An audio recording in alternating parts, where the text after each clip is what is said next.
아, 아니요. 지금, 근데 지금 자리를 다 잡아놔서 빼줄 수가 없어요. 네, 지금 잡고 있어요. 지금 들어가는 그림이 화면에 나와.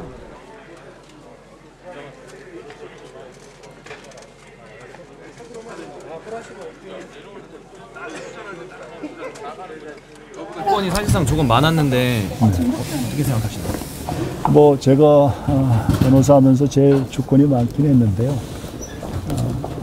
재판부는 이 사건의 중요성을 감안을 하고 또 검찰에서 여러 가지 이유를 들어서 보석을 반대를 하고 또 보석에 대한 어떤 대통령에 대한 어떤 다른 사람보다 우대를 하는 거 아니냐는 그런 여론도 감안을 해서 결정했던 것으로 보입니다. 실제로 지금 대통령 스스로 말씀하셨다시피 대통령께서 무슨 이 사건의 증인들을 접촉하거나 뭐 증인들하고 접촉할 사람들을 만나거나 할 의사가 전혀 없으시다고 말씀을 하셨고요. 실제로 그렇게 여태까지 할 행동에 오셨습니다. 그러니까 보석 조건이 엄중하긴 하지만 대통령께서 못 지키실 조건은 아니라고 생각합니다. 대통령님 보석 예상하셨나요? 뭐 예상을 하셨는지는 모르겠고요. 기대를 하셨겠죠, 당연히.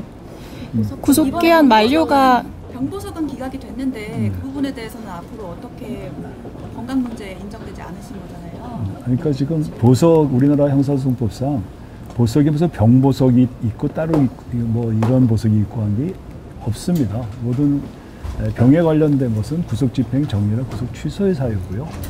보석은 원래 구속영장 때 요건이 됐던 도주 및 증거인멸의 우려가 보석 결정 시에도 있느냐를 기준으로 해서 판단을 하는 거거든요.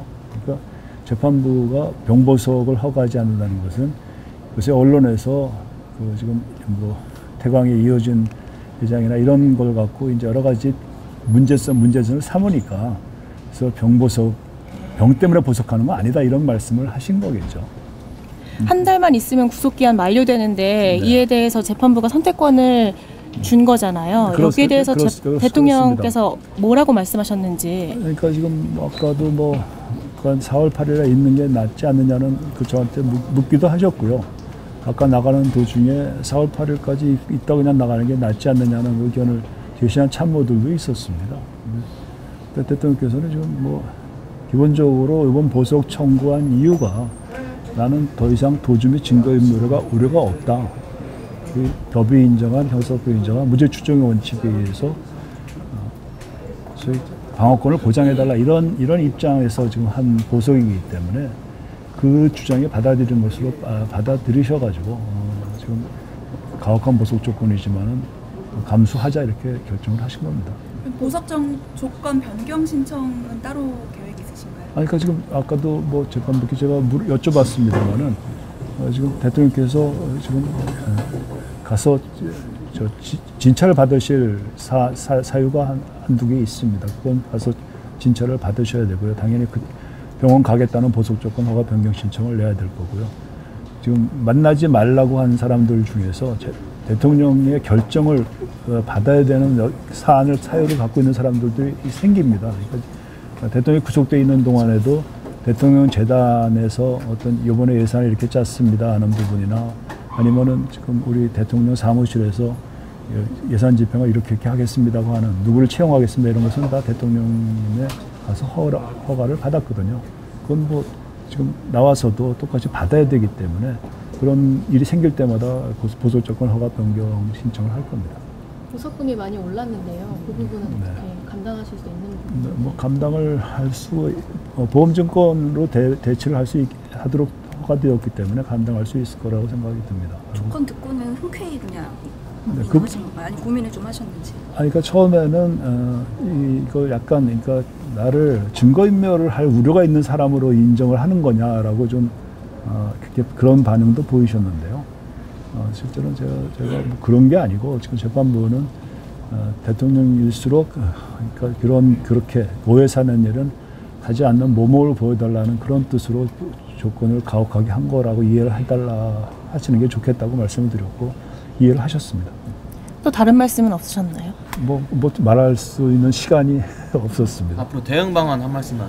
뭐 지금 대통령께서 보석을 허가되셨으니까요. 일단은 저희 입장에서는 뭐 매일 구치소를 가가지고 이렇게 접견하는 그런 부담도 줄어들고 또 대통령께서도 좀 마음 편히 그러니까 지금 과연 옛날에 무슨 일이 있었는지 내가 김성환 말한 그때 그를 만났는지 이런 것을 조금 더 되돌이킬 수 있는 기억을 되살릴 수 있는 여유를 가질 수 있을 겁니다. 좀 대통령의 방어권을 위해서 잘된 일이라고 생각합니다. 그리고 이제 송달 안 되는 증인들에 대해서 홈페이지에 올리고 뭐 지극히 타당한 결정을 하셨다고 생각이 듭니다. 그래서 옛날처럼 소환장을 받아야 바꾸서 안 나오는 사람한테만 구인할 수 있는 그런 규정이 이미 바뀌었거든요. 당연히 저는 그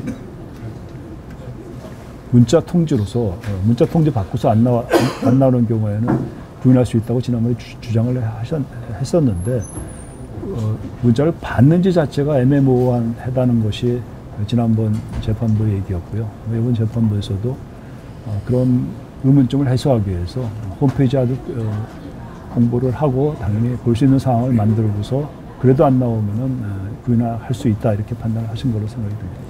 이번에 검찰에서도 협조를 좀 해달라 이런 얘기가 나왔는데 네. 그동안 검찰 협조가 좀 있었는지. 물론 하나도 없었어요. 뭐 아시다시피 검찰은 계속해서 증인을 채택을 취소하고 결심을 해달라고 주장을 했었죠. 네, 맞습니다. 고맙습니다.